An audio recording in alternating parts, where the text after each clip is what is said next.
భలే రుచికరమైన తురుము పచ్చడి చూపిస్తున్నాను చూడండి. నేను 5 కాయలు తీసుకున్నాను.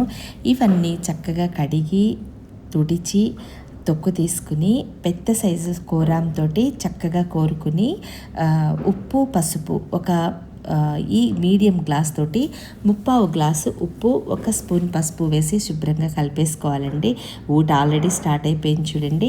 ఇది 2 రోజులు ఇలా ఊరనిచ్చి 3వ రోజు ఊట నుంచి ఈ తురుము తీసుకుని చక్కగా ఎర్రటి ఎండలో 1 డే అంతా ఉంచుకోవాలి. కలుపుకుంటూ ఈవినింగ్ వరకు ఉంచుకోవాలి. 1 స్పూన్ మెంతులు వేయించి పొడి చేసుకోవాలి. ఈ గడ్డలో 1/3 బెల్లం తీసుకుని తురుముకుని లేదా ముక్కలు చేసుకుని తీగ పాకం వచ్చేలాగా ఉంచుకొని అది చల్లగా చల్లారే వరకు ఉంచుకోవాలి. ఈ కలపడానికి రెడీ పెట్టుకుని పొద్దున పూట మనం తురుములోని ఊట పక్కన పెట్టుకున్నాం కదండి, ఆ ఊట వేసి ముందుగా కలుపుకోవాలి.